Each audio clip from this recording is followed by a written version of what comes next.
It's time to quilt. Hi, I'm Angie with Cutting Edge Quilter. Today I want to go ahead and quilt that king size quilt that we have been working on. I pieced it together, or picked out the fabric, pieced it together, and loaded it onto the frame. Now it's time to quilt it. I'll show you how I clean the long arm before I start every quilt. And I'll also change the needle and wind the bobbins. And I'll show you what thread color that I'm picking out. I'll even throw in some video of the pantograph that I work from the front of the quilt and also from the back. Okay, so I went ahead and taped most of these down.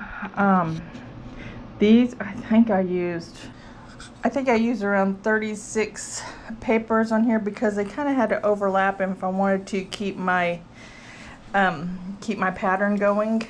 So I had to have them overlap.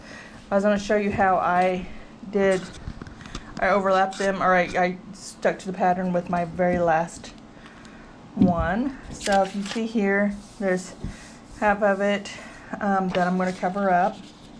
But what I do is I kind of go with just the lines, kind of if I see there's a swerve or something, I will match those. So I'm going to go ahead and do that. And then I'm also matching these here. We want to make sure that they match. And also this over here. It does not have to be perfect. And the reason why I say that is because when you're going around with your long arm, then you'll kind of go with the flow of the pattern. So they do not have to be perfect. It just has to be on there so you'll know exactly where to go to next. And I went all the way up here because this is such a big quilt that I want to make sure I got the whole length. And up here, I usually like to go all the way up from one edge to the other because, and it'll probably be cut off right here. It just depends on, you know, as I'm going forward on if I'm able to actually quilt that space or not. If I get to, say, this one and it stops right here because I'm at the end of my quilt, my frame that I have for my quilt, then I know I need to kind of back off because I don't want to stop it here and then go straight across here because that would look silly on the next one. So if that makes sense. So I just kind of stop and go back and then roll my quilt back, if that makes sense. Okay.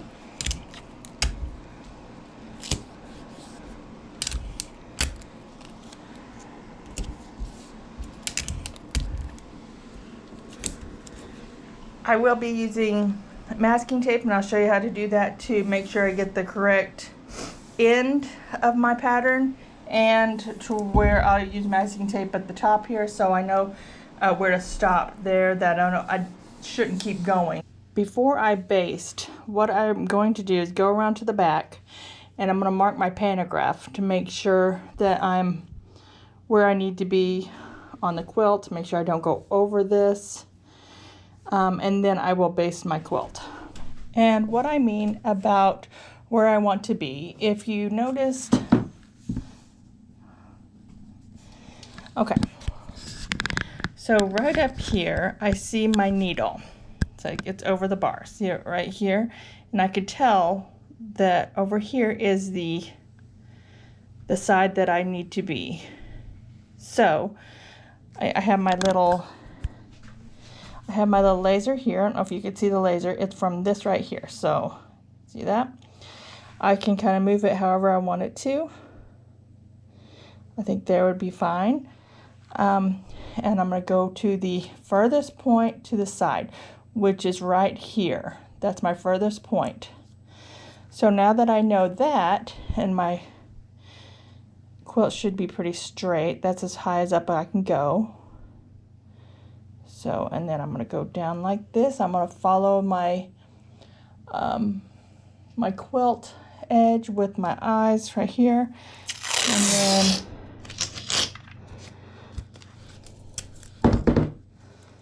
I'm going to mark it. So So we'll mark it to be about right here, and I can always lift that up if I need to. I don't want to go over onto my rails, so I'm going to tear some off. Okay. So I'm going to double check. Yep, that looks good. I'm going to go all the way up and double check to make sure that looks good. Yeah, I'm just going to put this up so I know that this is where I'm going to start, right here. As you can see, there's little parts on there that start. What I'm going to do is I'll baste it along through here, and then I'll just do these little parts right here, and just to get these to where they'll be kind of cohesive with the rest of it. Okay, so here is where it ends.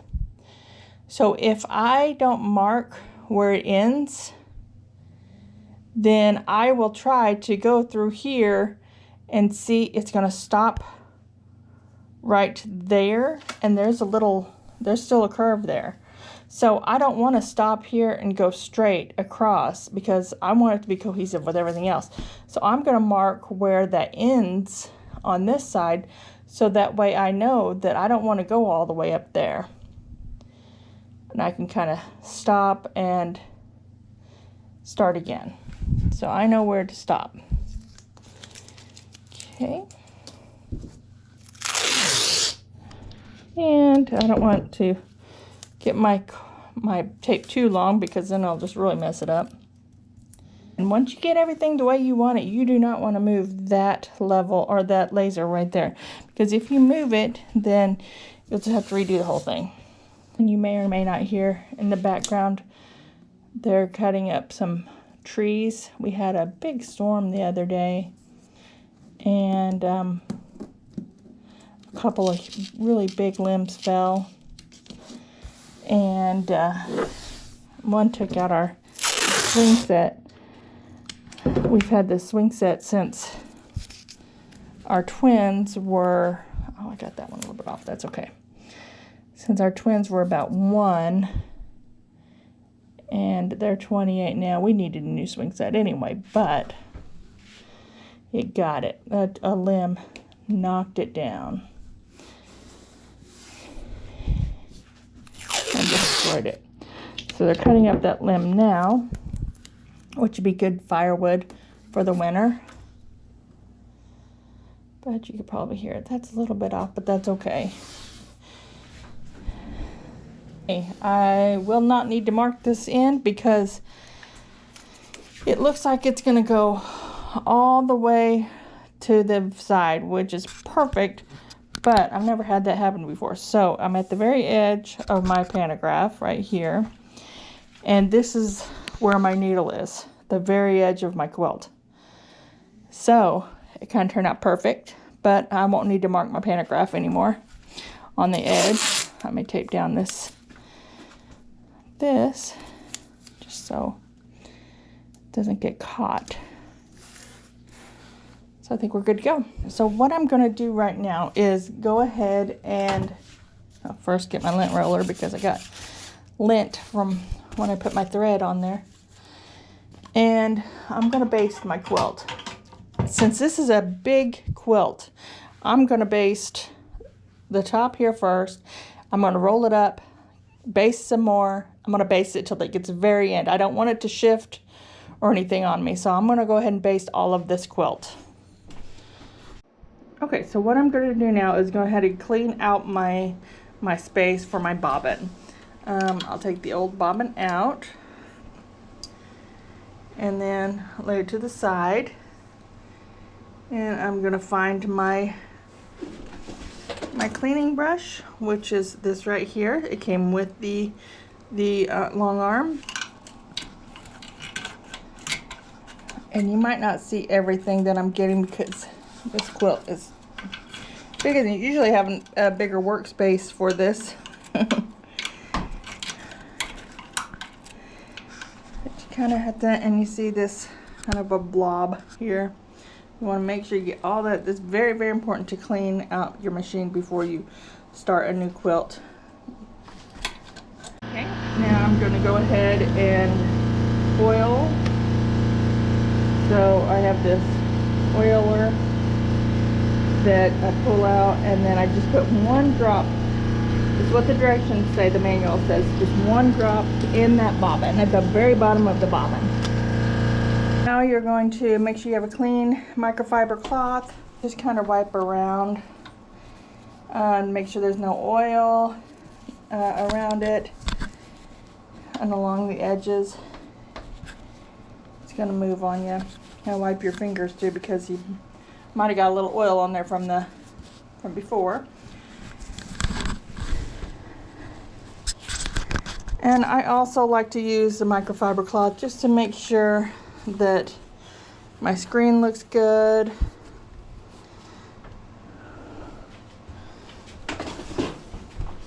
That my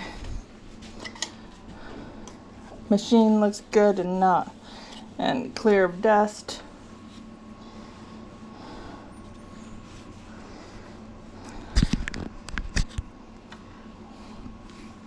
Kind of wipe off my gliders here. I don't know if that's what you call them, but we're gonna say that.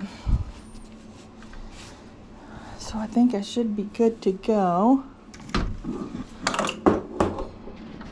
Okay, the next thing that I want to do is change out my needles. I always want to get a new needle when I start.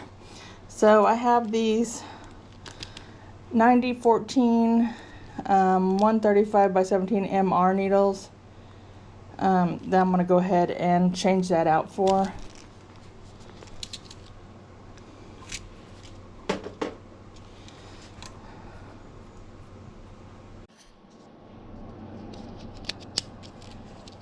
So basically you just take the old needle out.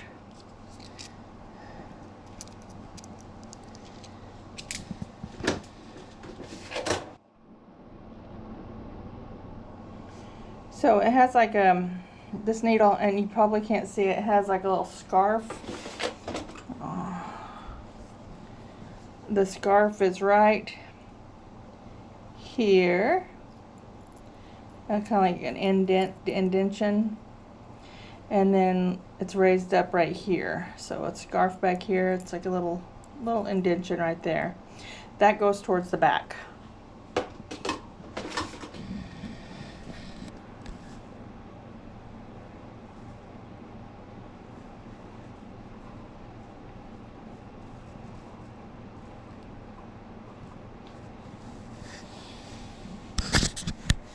And you just screw that tight, just make sure it's not, yeah, everything looks good.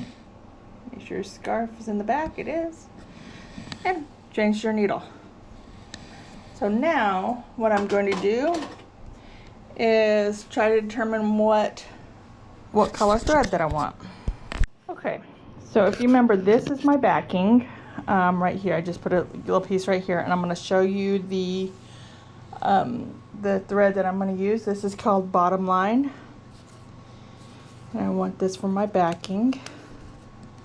Okay. Oh, and the sliding's not the best, but yeah, if you put it down, or what you do to make sure that you like it, you kind of put it down, the thread down on top of it. I have a good string here, and just kind of audition it, I guess, with it, and I think that looks really good. It's going to blend in very nicely. Okay, now for the front. So I have 3 that I want to choose from. This one's kind of a light one, but very shiny. But I'm just kind of, this is all I have on this. This is a superior thread. I'm just not sure if I have enough for the whole quilt. That's my issue. But I think it would go pretty good. It'll show up really well in the dark here, and it won't show up quite as well in the gray, which is good, a good thing. But then I have this light one.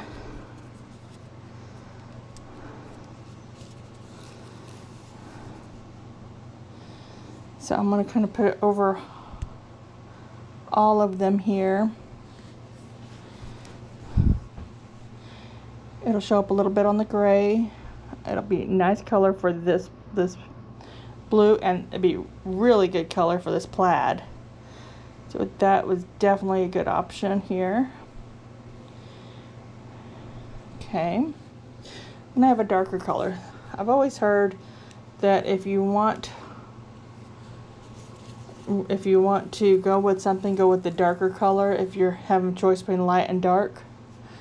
And see, this will look very good on this blue here. And also you can barely see it on this plaid too, and look very good on this one. Let me see what it looks like on the, it'll show up very nice on this part. I think I'm going to go ahead and go with this darker. Yeah, I think that's going to work. It kind of showed nicely on all of them, so I'm going to go with this darker. So I'm going to use, I think I got these bobbins off of Amazon. And I'm going to use probably 4 of them for this big quilt, so I'm going to get 4 ready. That way I don't have to stop what I'm doing and wind some bobbins. It could take 5, I'm not for sure, but we're going to start with 4 here. So this came with my Longarm. It's a King Quilter, it's a bobbin winder. So I'm going to go ahead and get these bobbins prepared here. There's a little, like a little circle thing here that you need to put the end of your thread in.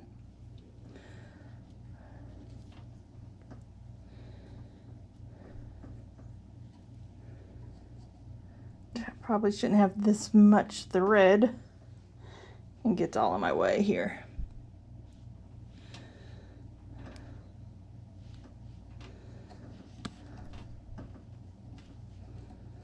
Okay, so you run it through that little hole. Oh my goodness, I didn't know I had this much thread. Okay, then you get your, kind of pull both hands and run it through here and kind of floss it. So it's still going through this back hole, but I also wrapped it around this tension disc thing. And I'm gonna have to get rid of some of this thread because it's too much. Okay, then you pull it up through this little thing right there. In order to wind the bobbin. So it's a little slit in the bobbin. Okay. Pull it through there, kind of stick it right here. I have my, you can set this for as much as you want. After a little bit the bobbin stops, it winds all that's going to. You can have it set for further in or back by loosening this screw right here. I think I have it set exactly the way I want it, so I'm gonna leave it like that. I'm gonna cut a little bit more off of here.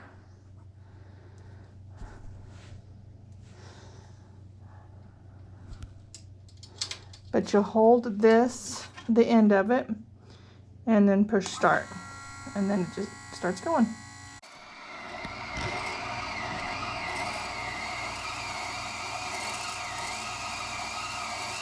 I like to use this ruler on here, not because I need to use it. I'm not going to be using my ruler today, but I like for it to hold both sides of the quilt up as I am quilting, and I know kind of where I'm going with it. Okay, see, it acts like a little table. So I'm going to go ahead and what I based is, this is precision mode, this is the stitch mode, and then the B is the based, and I usually do a 1/2 inch. So it's a 4 inch stitches per inch.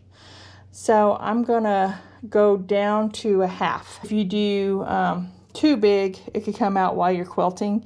If you do too small, it'd be hard to take out. So that's the reason why I do it like that. So go down like so. And I usually do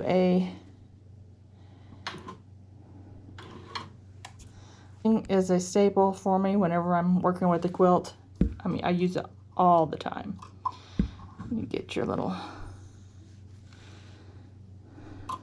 bobbin up here. It's gonna be pretty long because you left a long bobbin there. And then I kind of make a couple of little stitches so it doesn't go out on me.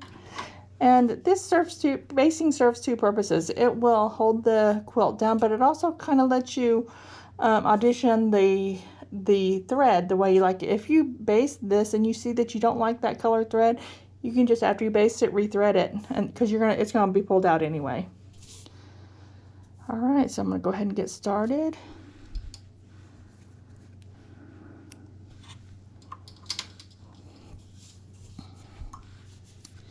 And while I do this, I kind of pull the top and bottom here, make sure.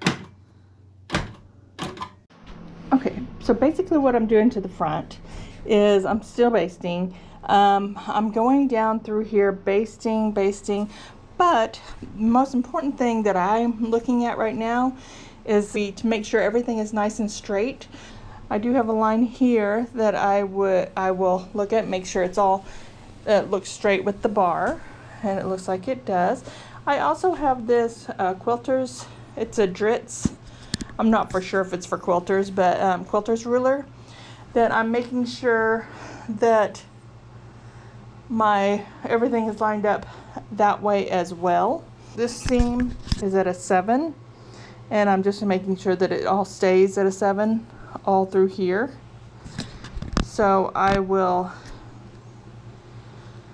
kind of do that this whole way. So I'm gonna go ahead and baste all this quilt and roll it up as I baste. I want to get the whole thing basted. Then I'm going to unroll it and then start the quilting, the pantograph from the back. Okay, so I'm down to the last of my basting.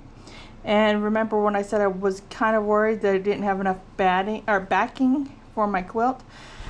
I have just enough.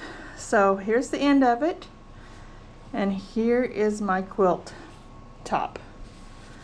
So that's why I was kind of thinking that I would just have enough, but a little bit worried about it, but I think it's going to turn out great. So I'm going to go ahead and finish this and then get started with the panto.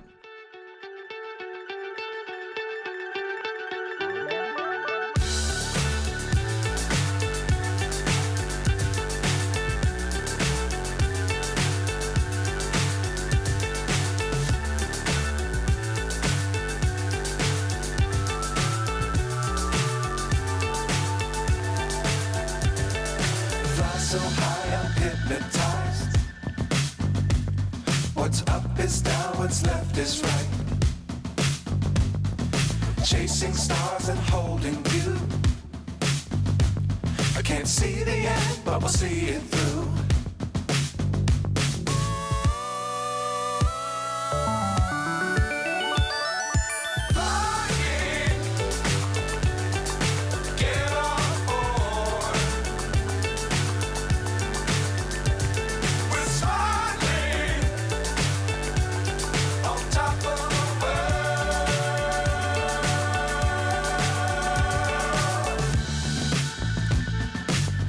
Times don't fly too high. Be sure to keep the ground in sight. Fly forever if you keep it tight. So you remember how I cleaned this before we began? I'm halfway done with it, and look at the bobbin case now. This is why you clean them out every time you work on a new quilt. We got it done. Got to the very end. I'm happy with how it turned out.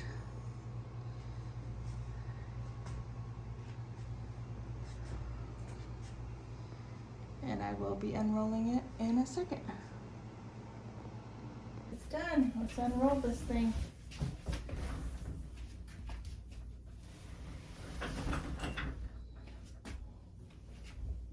And and it looks great. I really am. I'm pleased with that, how it turned out. I like the pantograph that I used. It works great with the squares and the rectangles. So tell me how you like it down below, and also tell me if you've ever used a pantograph for your quilt on the back of the machine. So I would love to know if you've done anything like that before too.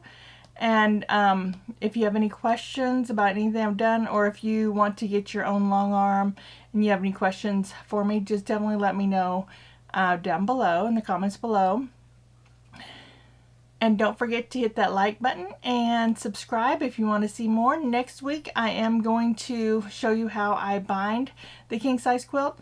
I bind my quilts on my machine, so I'll show you how I do that next week. So stay tuned. Thanks for watching.